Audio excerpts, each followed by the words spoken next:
All of his co-workers were gone. What could it mean? Stanley decided to go to the meeting room. Perhaps he had simply missed a memo.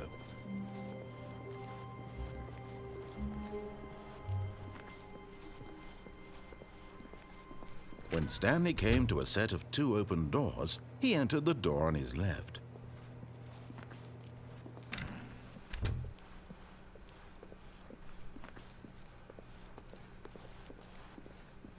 Yet there was not a single person here either.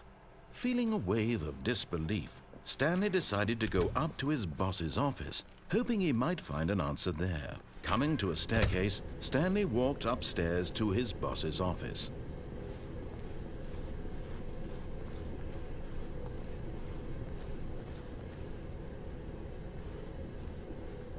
But Stanley just couldn't do it. He considered the possibility of facing his boss. Admitting he had left his post during work hours, he might be fired for that. And in such a competitive economy, why had he taken that risk? All because he believed everyone had vanished? His boss would think he was crazy. And then something occurred to Stanley. Maybe, he thought to himself, maybe I am crazy. All of my co-workers blinking mysteriously out of existence in a single moment for no reason at all? None of it made any logical sense. And as Stanley pondered this, he began to make other strange observations. For example, why couldn't he see his feet when he looked down? Why did doors close automatically behind him wherever he went? And for that matter, these rooms were starting to look pretty familiar. Were they simply repeating? No, Stanley said to himself, this is all too strange. This can't be real. And at last, he came to the conclusion that had been on the tip of his tongue. He just hadn't found the words for it. "I'm dreaming!" he yelled. "This is all a dream." Oh, what a relief Stanley felt to have finally found an answer, an explanation. His co-workers weren't actually gone.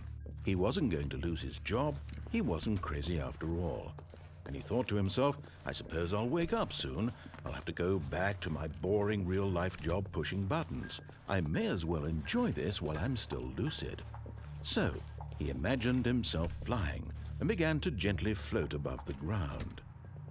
Then he imagined himself soaring through space on a magical starfield, and it too appeared. It was so much fun, and Stanley marveled that he had still not woken up.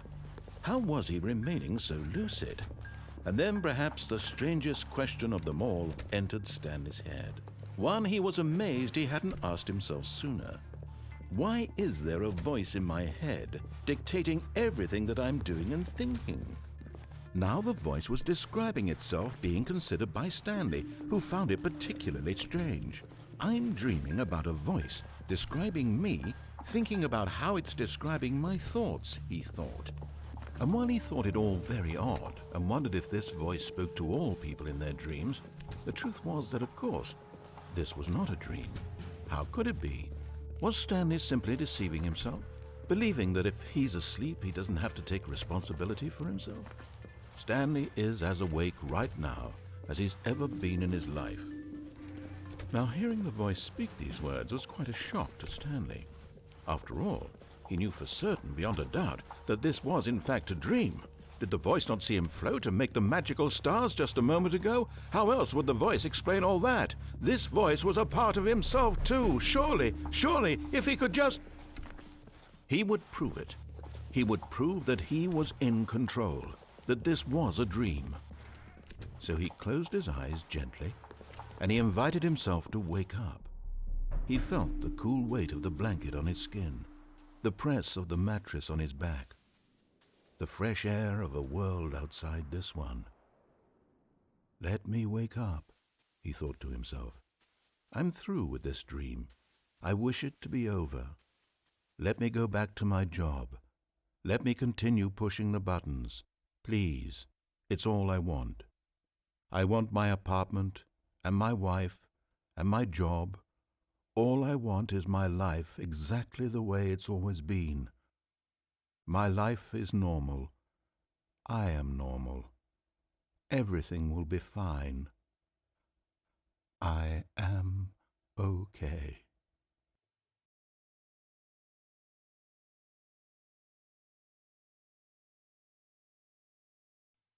Stanley began screaming.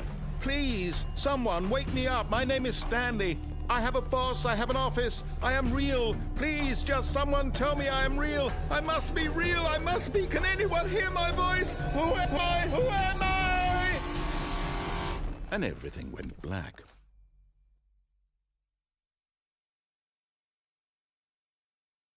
This is the story of a woman named Mariella.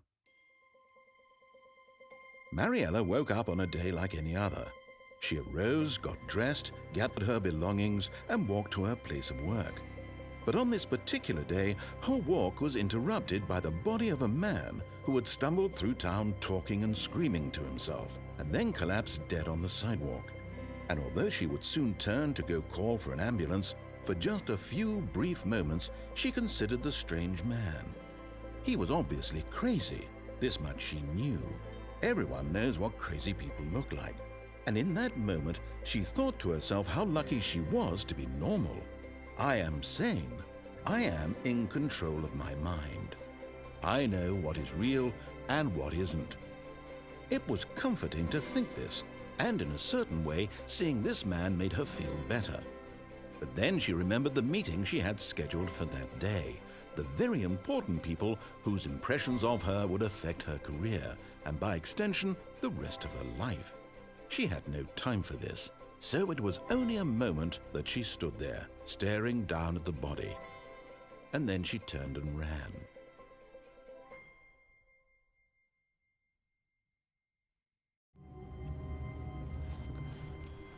All of his co-workers were gone. What could it mean? Stanley decided to go to the meeting room. Perhaps he had simply missed a memo.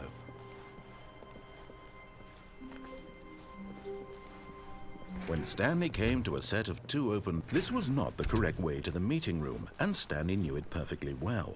Perhaps he wanted to stop by the employee lounge first, just to admire it. Standing now in this incredible room, Stanley for the first time understood true happiness.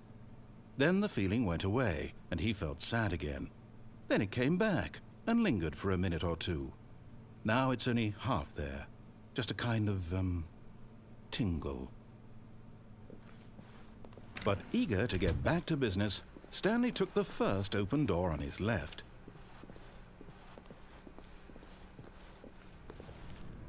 Stanley was so bad at following directions, it's incredible he wasn't fired years ago.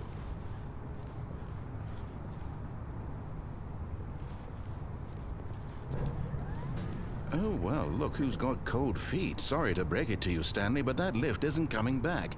You'd best either get comfortable right here on this platform, or test your luck by jumping to the floor below. You know what? Looking at it now, it's not that far to the bottom floor. I bet you can make it.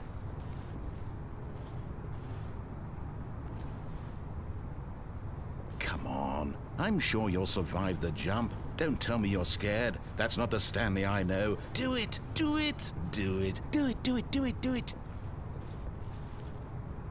Whoops. Looks like I was wrong. How clumsy of me.